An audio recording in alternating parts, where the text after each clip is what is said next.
Good afternoon, all my students of BWOC Handloom Weaver. Okay. I have got this opportunity to address you, and today we are going to discuss about the concept of clustering of enterprises, particularly handloom enterprises. Let me put up the objectives of this lecture first. We will try to understand what do you mean by an industrial cluster.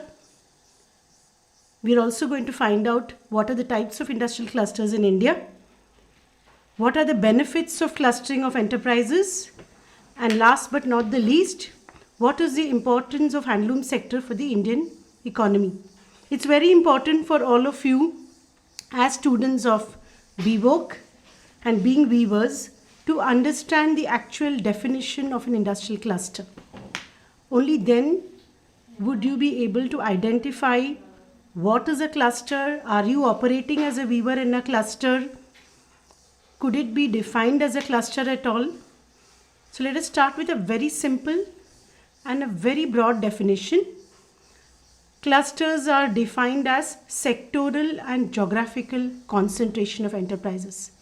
Sectoral means belongs to a certain sector. For example, handloom is a sector, handicraft is a sector. And if a number of enterprises, handloom enterprises, for example, are concentrated in one geographical area, for example, Thenzoll in Sherchip, it becomes an industrial cluster. It's very important to understand the meaning, because a number of schemes, a number of decisions will be based on whether the area in which you are operating is an industrial cluster at all. Now, there are a number of definitions, and if you look at the paper on cluster development of handloom enterprises, Unit 1, we have clearly laid out the conceptual framework of clusters. Let us start with the international definition of clusters first.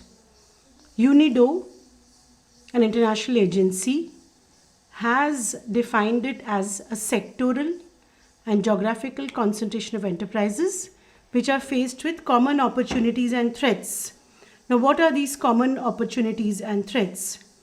For example, market is an opportunity.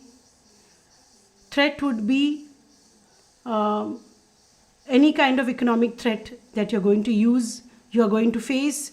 You may not have enough raw materials, you may not have access to markets, etc. Secondly, the UNIDO has clearly defined a cluster. The first thing it says that, the first idea is, it has to give rise to external economies. Now, what do you mean by external economies? Now, when you are in a cluster, you can buy raw material in a bulk for all the units in that cluster. So you will have specialized suppliers who will start supplying raw materials. In the case of handloom, it is yarn to all the units which are operating in the cluster.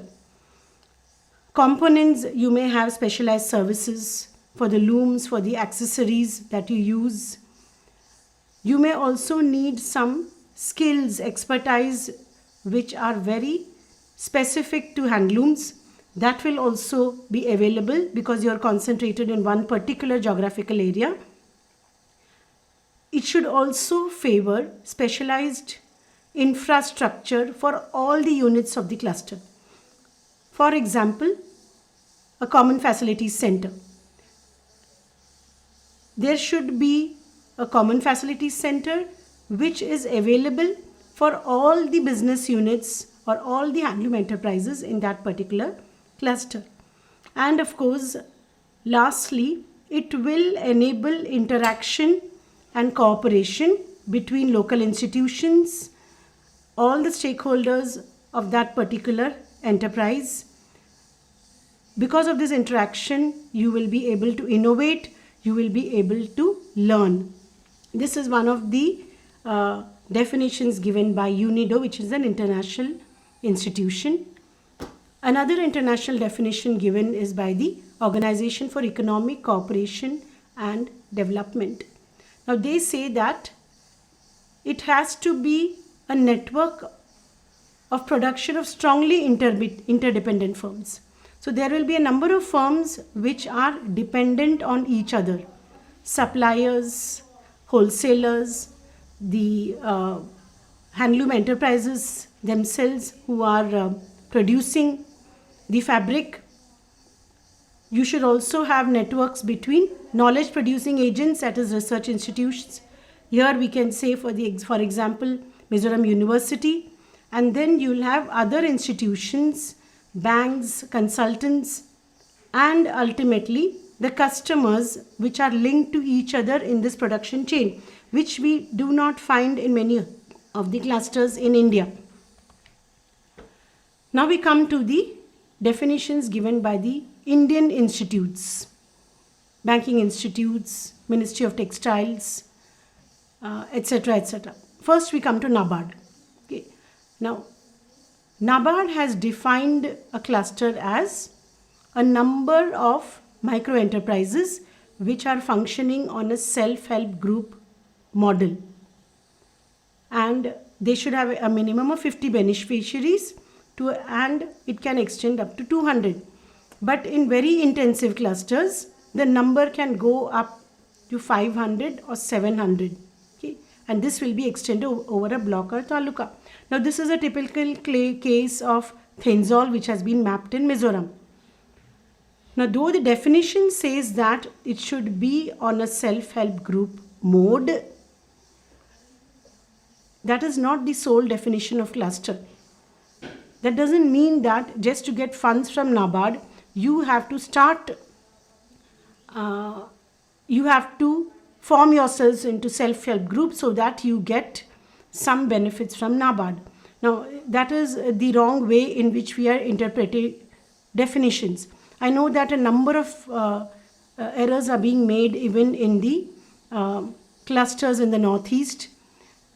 So, just because NABARD is giving money or you want access to that money, you need not form self-help groups. You should have a longer vision. But that is one of the definitions that NABARD has given. And many of my students from Thenzol will understand now why, when NABARD came into the picture, you were told to form self-help groups of 5, 15 or 10 each. Okay. The next definition, which I feel is the best definition which has been given for an industrial cluster, is by the government of Gujarat. It's a very simple definition. According to this definition, there should be a minimum of 50 industrial units which are manufacturing the same or related products within an area of 10 kilometers in a particular geographical location. Now this definition, if you look at it very clearly, it means that they have to be industrial units. They have to be doing business and they have to be occupying or indulging in manufacturing products of the same type or related products. Then we come to the Ministry of Textiles, Government of India, which is very relevant to us because we are students of handloom. Ministry of Textiles has defined handloom cluster as an agglomeration, that means a collection coming together of at least 100 artisans. In case of Jammu and Kashmir and the entire Northeast, it has been reduced to a minimum of 50 artisans. Now remember, these 50 artisans should be having their individual household units. It doesn't mean that they are laborers who are attached to one master weaver. So they have to be household units, 100 household units of handloom enterprises which are operating in a radius of 10 kilometers. So looking at all these definitions, let us look at what can be defined as an industrial cluster. What are the preconditions for any unit or any geographical area to be defined as an industrial cluster? Now there are certain basic conditions which I have listed down here. First is the product range should not be too wide. Now this means that if it's a handloom cluster, the products have to be handloom only. You cannot have power loom enterprises which are operating in that cluster, and that cannot be included in the handloom cluster. Secondly, there should be a wide scope for interaction among all the stakeholders, the suppliers, the manufacturers, the knowledge giving agencies, the government agencies, as well as the final customer. And it has to be geographically located in one particular area, and they have to be doing similar or related business. The next condition is they should be sharing a specialized infrastructure. Now say for example, you have a yarn depot in a cluster. That should be shared by all the units. You have a CFC, a common facility center, where you can repair your looms, where you can have some testing of your yarn, your fabric. You have some laboratories. You have some expert services available there, technological services. All that should be shared by all the units of that particular cluster. The fifth condition is there should be a common labor market, which is usually available. Once you have a number of handloom enterprises in one particular geographical area, there will be labor available. This is what I have seen even in Thenzoll. A number of weavers are available as labor to work on those looms. All these units should be faced with some common opportunities and some common threats. Last but not the least, all of them have to be business units. You cannot have just one or two units and the rest of them are laborers. I think you'll understand from this what you mean by a cluster, and what I want you to do is try to identify whether you as a weaver are operating in an industrial cluster. Can that be defined as an industrial cluster on the basis of all these definitions which have been given to you? That is an exercise I want each of you as a student to start thinking and start applying these definitions to the places in which you are conducting your weaving activities. It may be in Aizawl, it may be in Thenzoll, it may be in Manipur, it may be in Assam. Apply these definitions as a weaver to the place in which you are weaving and find out whether, and answer the question whether the place you are operating in is a cluster at all. Now let us look at the types of industrial clusters in India. If you look at the industrial clusters in India, you find that handloom, handicraft and other village industries constitute a huge share of the industrial clusters in India. 93.6% of all the micro clusters belong to these traditional products. Okay. Whereas if you look at the high-tech clusters like information technology, biotechnology, we have information technology clusters in Bangalore, in Pune, pharmaceuticals in Bangalore, we have biotechnology in Pune, in Mumbai, in Bangalore. So they comprise only 0.3% of the entire industrial clusters in India. So that itself shows how important handloom and handicrafts are to the economic landscape of the country. Fine. This is just an overview about the type of industrial clusters in India. And I want to impress upon you how important is the industry, is a sector in which you all are working, and how important it is for us to develop that part of the sector which constitutes a huge share in the industrial landscape of India. Now, why do you need to be developing clusters?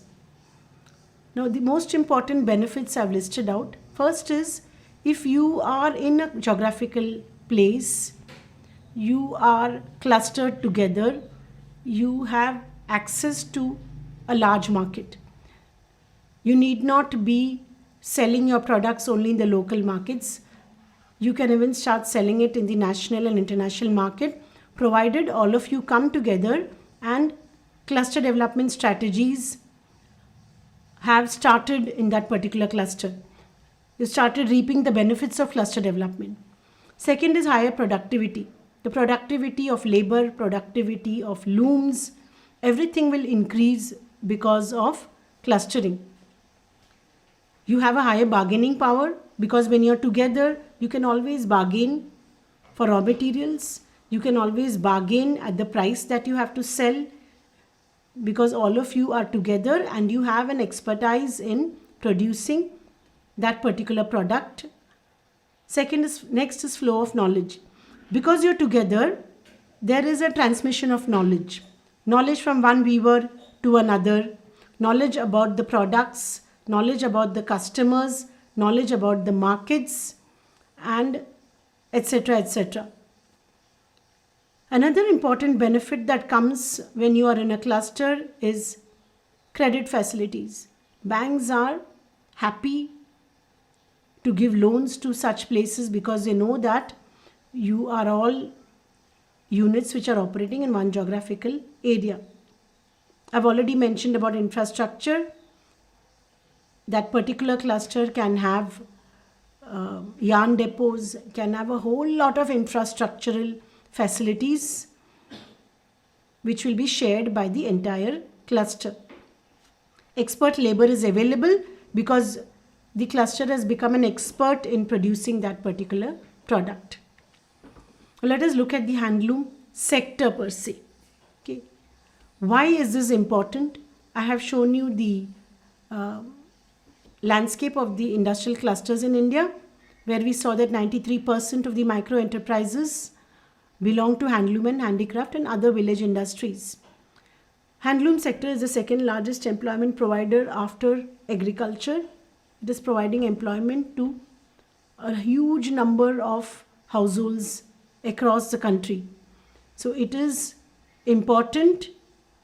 It occupies the second important place after agriculture in terms of employment. If you look at the structure of the handloom enterprise, you find that most of them belong to underprivileged sectors. It is mentioned there. You have scheduled castes, scheduled tribes, other backward castes, and more importantly, 77% of the workforce in entire India comprises of women. So this is a sector which employs women, empowers women economically. Let us come again to the Northeast specifically. India's Northeast has the largest concentration of handlooms in the country. We have more than 65% of the total looms in the country and about 50% share of the handloom workforce. Assam has the largest number of looms, followed by Manipur, Tripura, Nagaland, Arunachal Pradesh and Mizoram. Mizoram, according to the recent census, has around 27,402 households which are totally dependent on weaving. The number of people working in the handloom sector is about 43,000 odd, and they're working on around 24,000 looms. This is the previous census. Now the only problem is 62% of these handloom weavers are engaged only in domestic production. We have to make all of them business propositions, and they have to be modeling. They have to have a business model and sell the products nationally as well as internationally. One very important feature of Northeast is that 99% of the workforce in Northeast are women. So dear students, today we have looked at four important aspects. We have understood what is an industrial cluster, various definitions of an industrial cluster. We have looked at international definitions, we looked at the national definitions. We have looked at the types of industrial clusters in India. We have looked at the benefits of clustering, and lastly about the importance of handloom sector for the Indian economy. Thank you very much for patiently listening to me.